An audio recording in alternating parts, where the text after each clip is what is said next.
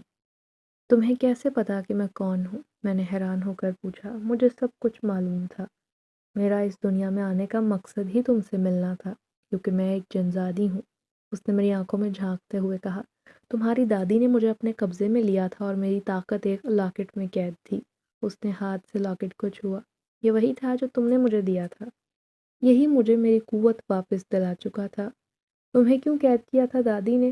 کیونکہ میرے والد اور میری والدہ نے دادی کے جنات کو اپنے غلط مقاصد کے لیے استعمال کرنے کی کوشش کی تھی۔ دادی نے سزا کے طور پر یہ لاکٹ پہننے پر مجبور کیا اور مجھ سے وعدہ لیا کہ میں کبھی اپنے والد اور والدہ کے خلاف نہیں جاؤں گی۔ تو پھر تم اچانک کہاں چلی گئی تھی؟ اس رات جب میں تمہارے گھر آئی تم نے مجھے وہ لاکٹ دیا تو میری ساری طاقت مجھے واپس مل گئی۔ میں نے اسی وقت اپنے والد اور والدہ کو بتایا کہ میں تمہارے ساتھ ہوں، اور جب میرے والد کو پتہ چلا کہ میں نے زیور تمہیں دے دیے ہیں تو انہوں نے مجھے اپنے پاس بلایا اور پوچھا کہ سچ بتاؤ، کیا تم نے زیورات علی کو دیے ہیں؟ میں نے کہا بالکل۔ تب انہوں نے مجھے گھر میں بند کر دیا اور کہا کہ تم اس لڑکے کو کبھی نہیں دیکھو گی اور نہ ہی وہ تمہیں دیکھے گا، ورنہ تمہارے ساتھ اور تمہارے خاندان کے ساتھ سب برا کر سکتے ہیں۔ مگر میں تو تم سے نکاح کر چکا تھا۔ وہ جھوٹ تھا۔ اس نے رونا شروع کر دیا۔ میں نے جھوٹ کہا تھا کہ میں تم سے نکاح کر لوں گی، مجھے پتا تھا تم اچھے انسان ہو اور مجھے پناہ دو گے، سو میں نے جھوٹ کہا، مجھے معاف کر دو۔ اتنا بڑا جھوٹ! میرا دل ایک لمحے کے لیے جیسے رک گیا۔ میں نے اسے کچھ بولنے سے پہلے سوچنا چاہا، مجھے چھوڑ دو علی، میں تمہاری زندگی میں یقیناً بہت بڑا بوجھ بن چکی ہوں، میں تمہارے ساتھ ایسا کام نہیں کر سکتی تھی، اسی لیے تمہیں چھوڑ کر چلی گئی۔ میں نے اس کا ہاتھ تھام کر کہا، تم اب کہیں نہیں جاؤ گی، مجھے فرق نہیں پڑتا کہ تم نے جو بھی کیا، بہرحال اب تم میری محبت ہو اور تم میرے لیے اس دنیا میں سب سے قیمتی ہو۔ میں نے نہ تمہیں دھوکہ دیا اور نہ ہی آگے دھوکہ دوں گا۔ کیا کہا؟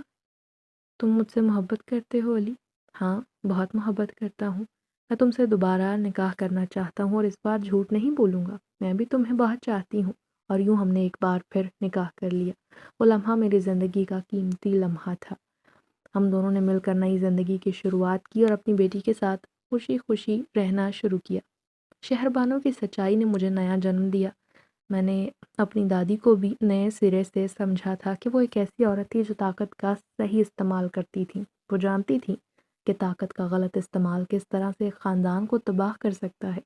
میں نے شہر بانو سے کہا، تمہارے والد اور والدہ کہاں ہیں؟ کیا وہ اب دوبارہ تمہیں پریشان کریں گے؟ نہیں۔ کیوں؟ تمہیں کیسے پتا؟ کیونکہ میں ایک عام انسان کی بیوی ہوں اور اپنی زندگی میں اب میں سکون چاہتی ہوں۔ میں نے بھی اس کی بات کا یقین کر لیا اور اس دن کے بعد کبھی اس کے والدین کی خبر نہ آئی۔ زندگی خوبصورت ہو گئی، میں کام میں لگ گیا، وہ گھر کا خیال رکھتی۔ ہم دونوں نے ایک دوسرے کی زندگی میں رنگ بھر دیے۔ بیٹی کی پیدائش کے 3 سال بعد اللہ نے بیٹے سے نوازا۔ اس کا نام ہم نے اسد رکھا تھا۔ اس کی آنکھیں شہر بانو جیسی گہری اور حسین تھیں۔ اس کے چہرے پر معصومیت جھلکتی تھی۔ ہم دونوں خوش تھے، مگر میں نے جلد محسوس کیا کہ اسدام بچوں جیسا نہیں تھا۔ وہ بہت خاموش طبیعت تھا، اکثر کمرے میں اکیلا بیٹھا کچھ بڑبڑاتا، شاید وہ کسی غیر مرئی شے سے باتیں کرتا، ہنستا اور کبھی کبھی ڈر کر رو پڑتا۔ شہر بانو نے مجھے شروع میں تو سمجھانا چاہا کہ بچے ایسے ہی ہوتے ہیں، مگر میں جانتا تھا یہ ہرگز عام بات نہیں۔ ایک دن میں نے اسد کو اپنے کمرے میں کھڑکی کے پاس اکیلے کھیلتے دیکھا۔ اس نے لکڑی کا گھوڑا اٹھایا اور ہوا میں لہراتے ہوئے کہا، چلو اب تم اسے اڑا دو۔ میں نے دیکھا کہ گھوڑا واقعی چند انچ اوپر اٹھا اور پھر نیچے آ گرا۔ میں حیران رہ گیا۔ میں نے فوراً شہر بانو کو بلایا۔ اس نے اسد کے ہاتھ پر ہاتھ رکھا اور آہستگی سے کہا، بیٹا، یہ باتیں صرف تمہارے اور میرے درمیان رہنی چاہیے۔ اس نے میری طرف دیکھا اور کہا، اس کی آنکھوں میں ہزاروں کہانیاں تھیں۔ علی، میں نے تمہیں نہیں بتایا تھا کہ جن اور انسان کے تعلق سے پیدا ہونے والی اولاد میں دونوں دنیاؤں کی طاقت موجود ہوتی ہے، اور اسی طرح ہمارے بیٹے میں بھی جناتی طاقت موجود ہے، وہ عام بچہ نہیں ہے۔ یہ سن کر میرے پیروں تلے سے زمین نکل گئی۔ یہ بات مجھ پر بجلی کی طرح گری۔ کیا ہماری بیٹی میں بھی یہ طاقت ہے؟ نہیں، وہ خالص انسان ہے۔ ہماری اولاد میں ایک نسل میں جناتی طاقت آتی ہے اور دوسری میں نہیں۔ یہ قدرت کا قانون ہے۔ میں ڈر گیا تھا۔ میں نے اسد کو گود میں اٹھا لیا۔ میں اس سے بہت پیار کرتا ہوں شہر بانو، اب ہم اس کا کیا کریں گے؟ جب لوگ اس کی حقیقت جانیں گے تو کیا ہوگا؟ ارے، ہمیں اسے سمجھانا ہوگا کہ یہ اپنی طاقت کا استعمال صرف اچھے کاموں کے لیے کرے۔ ہم اسے سکھا دیں گے کہ وہ اپنی طاقت کو اپنے اندر ہی رکھے۔ اور اس دن کے بعد میں نے اسد پر کڑی نظر رکھنا شروع کر دی۔ میں اسے عام بچوں کے ساتھ کھیلنے دیتا مگر نظر رکھتا۔ ایک دن وہ اپنے دوستوں کے ساتھ فٹ بال کھیل رہا تھا کہ اس کے دوستوں میں سے ایک لڑکے کو بہت اونچی بال لگ گئی۔ وہ زور سے رو پڑا۔ اسد اس کے پاس گیا اور میں نے دیکھا اس نے اپنے ہاتھ سے کچھ کیا۔ لڑکے کا درد ختم ہو گیا۔ میں نے لڑکے سے پوچھا، تمہارا درد ٹھیک ہو گیا؟ ہاں، وہ بھی حیران ہوا۔ میں نے شہر بانو کو یہ سب بتایا تو اس نے کہا، اسد کے پاس شفا دینے کی طاقت بھی ہے۔ وقت گزرتا گیا، اسد بڑا ہوتا گیا۔ رفتہ رفتہ اس نے طاقت کو سمجھنا شروع کیا اور وہ اس طاقت کو صرف اچھے کام کے لیے استعمال کرتا تھا۔ ایک روز میں اپنی دکان پر بیٹھا ہوا تھا کہ ایک بوڑھا آدمی آیا۔ اس نے مجھ سے کہا کہ اس کا ایک بیٹا ہے جو بہت بیمار ہے۔ اس نے کئی ڈاکٹروں کو دکھایا ہے مگر اس کی بیماری ٹھیک نہیں ہو رہی۔ میں نے اسد کو بلایا اور کہا کہ اس آدمی کے ساتھ جاؤ۔ اسد اس آدمی کے ساتھ اس کے گھر گیا اور اس کے بیٹے کو ٹھیک کر دیا۔ اس کے بعد سے اسد نے بہت سے لوگوں سے مدد کی۔ لوگ اسے جادوگر کہنے لگے تھے۔ میرے بیٹے کی کہانی نے مجھے نیا تجربہ دیا تھا۔ میں نے جنوں اور انسانوں کی دنیا کو ایک ساتھ دیکھا۔ میں نے محسوس کیا، محبت اور سچائی کا کوئی مذہب نہیں ہوتا۔ میرا بیٹا ایسا بچہ تھا جس نے دونوں دنیاؤں کو ایک ساتھ دیکھا، اور اس کی کہانی نے مجھے یہ سکھایا کہ ہم سب کو ایک ساتھ رہنا چاہیے، ایک دوسرے کا ساتھ دینا چاہیے۔ اور زندگی گزرنے کے بعد میں نے شہر بانو کو بھی سمجھ لیا کہ وہ جو کچھ بھی کرتی تھی وہ میری محبت میں کرتی۔ وہ جنزادی تھی مگر اس نے میری محبت کو کبھی دھوکہ نہیں دیا۔ میری زندگی نئی راہ پر چلی گئی تھی۔ میں نے بیٹی اور بیٹے کو اپنے والد اور والدہ کی کہانی سنا کر ایک نیا سفر شروع کیا۔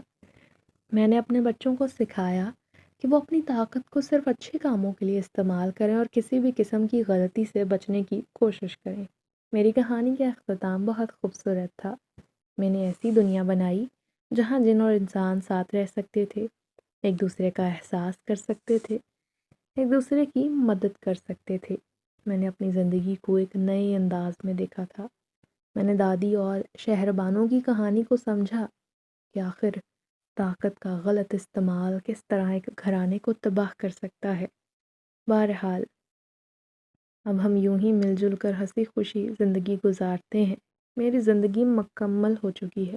ہمیشہ میں نے خود کو اکیلا ہی پایا تھا۔ دادی کے علاوہ دنیا میں کوئی خونی رشتہ نہیں تھا، مگر اب میری اولاد ہے اور میری بیوی ہے جو مجھے بہت چاہتے ہیں، اور اللہ نے مجھے چاہنے والے رشتے دیے ہیں جس پر میں اللہ کا شکر ادا کرتا ہوں۔ پرسکون زندگی گزار رہا ہوں۔